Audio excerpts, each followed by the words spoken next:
Welcome back to Critics News on another edition with more update on as it take the go. If you have not followed us on the social media handles, then you are missing out. We are on Instagram, Twitter, and on Facebook. So let's go straight to the reason why we are here. They said that the third mainland bridge is shaking. The third mainland bridge in Lagos now is shaking seriously. Although the government has come out to say that nothing dey happen. Say Muna no mind the bridge.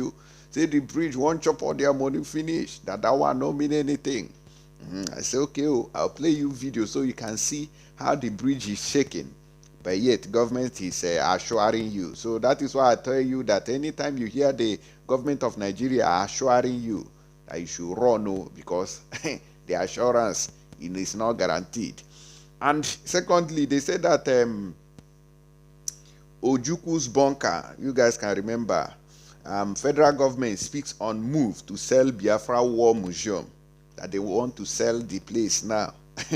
Biafra IPOB, DOS.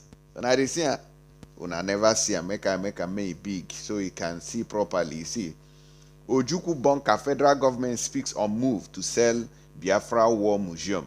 So in case you have not followed these people, these report dailies, Biko, go and follow them so you can be getting their updates regularly, okay, and be seeing what's going on. So subscribe to all their channels on Facebook, Twitter, Instagram, and on YouTube. Go and support them there. That's one of our brother just into the game of Foro. So you guys can check him out. Now let's see what they are saying and why they want to sell it. They say the Director General of Bureau of Public Enterprises, Alex Oko. Is that not an Igbo name? No Igbo person be that. On Wednesday, reacted to the allegation that the federal government was planning to sell the Biafra War Museum and the bunker used by Biafra warlord Dim Chukwuemeka Odumegwu Ojukwu. He reacted to the development when he appeared before the Senate Committee on Privatization and Commercialization. The question on the reported controversial sale was put to Oko by the chairman of the committee, Senator Theodore Oji. The Director General said Ojukwu Bunker and War Museum in Abia State are a monument of historic dimension. Now, you want to come and sell War Museum in Abia State. The roads in that state has not been repaired. They want to come and sell it. So why can't we protect? And they want just to wipe the history of Igbo people. They want to wipe everything. And if they succeed in selling this thing now, the next thing you hear now is that one of the past or the artifacts in that museum is now in UK. UK will come and rob and take all of them. You now see one in another country. They are using it for experiment. You see one in Holland. You see one in Germany. You see one in Australia. We are talking about recovering the ones that they have stolen. You people wants to give out more to these people. Fulani government. If you have not known them, now is the time for you to know who we have been talking about here. According to him, there is nothing like that. This is what he say, but believe me that there is no smoke without fire. No plan by federal government to concession their war museum, the war museum. It is a monument of a historic dimension. The Nigeria National War Museum in Umuahia, Abia State, showcases the military history of Nigeria with relics from the Biafra Nigeria Civil War. It has a collection of tanks, AFLS, ships, and aircraft, all from Nigeria and Biafra. Almost all the tanks and AFLS are Biafran and all aircraft are Nigerian. The Director General of the BPE, while defending 2022 budget of the agency, said personnel cost for the agency for the year will be 1.4 billion, while overhead cost will be 537 million naira and capital of 167 million naira. Oko informed the lawmakers that the revenue projection for the agency in 2022 will be 86.5 billion naira and it will be for sale of our farm power plant at about 78 billion naira, and Yola Disco at 7.8 billion naira. This is how they are planning to sell this museum. And we need to protect our things. We need to protect our heritage, because if you just remove mine, say the government is not going to do anything, it's a lie. They will sell it. It is left for us to protect ourselves, and that is why we have been talking about this Biafra, because we are living at risk. Igbo people, they live at risk. We are living at a very big risk. The way Nigeria is treating us, there is no two ways about it. That the only option left for us is to exit that country. Let everybody join and support this exit. You will see some people, they will tell you that they are not Biafrans, they are not interested, they don't know what you are talking about. It is better to remain in a failed state than to become independent and build world-class life experience for your people. No, they don't want that.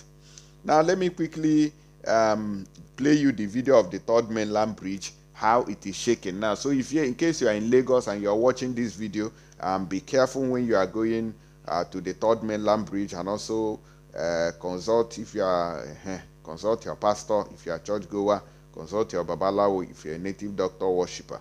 Well, let's watch this video so you know. This is a portion of the Third Mainland Bridge, and this particular expansion joint has already begun to sever, so it's causing a lot of shaking and vibration on this part of the bridge. We do understand the Federal Ministry of Works has said that there is no cause for alarm. Perhaps there is need for an urgent attention on this part of the bridge. A close shot from the camera. Now, can you see that? You can see. This is how the bridge is shaking now, but yet they are assuring you, they are telling you that nothing will happen, that you should not mind those things until it collapses or it sinks in with people and cars. That is when you see the federal government now reacting and saying, oh, we didn't know. The same way you have to protest in Nigeria before you can be paid your salary, your right, your salary.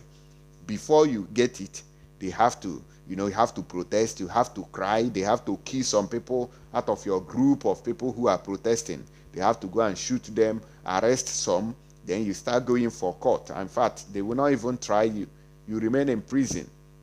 If some members of the NSAS, people who protested for NSAS, are still in prison till today, guy, then say Nigeria, they just want to subdue everybody, to subdue you so that Fulani can take over. Now that Fulani herdsmen are imposing levies, collecting taxes, putting the people they want in authorities in the north, my brother, my sister, it don't read who, no, wake up. This Biafra struggle is not for one man. It's not a two-man something. That is why anytime you don't have any other place to call except the leadership. So anybody who is telling you that you're talking about leadership of Biafra, you are not doing it right, it's a lie. Because that's the only way you focus. And that's the only place you give your support to. So you have right to ask questions when things are not going right. That is how it is. And on that same hand, they say that unknown gunmen have killed this guy here. And they say that he's the Ogidi youth chairman. Ogidi youth chairman. I don't know. They gunned him down. This is, I don't know. I don't really understand what is going on in Biafra land anymore. Okay? Look at the guy here. I don't know him too much. Office of the President, Ogidi Youth, Nigeria. You can see. So I don't know what really happened. A lot is happening in Biafra land. I don't know. People are just dying anyhow. May his soul rest in perfect peace. Ogidi Youth Chairman. And they gidi all these things of I don't even know. And they say that this guy has been very vibrant and active in fighting corruption and cultism in the state. But how far today? They don't follow him. They don't follow him. Nigeria is not a safe country, honestly. Nigeria is not a safe country. You must know that. Let's go to the next news. RIP to him.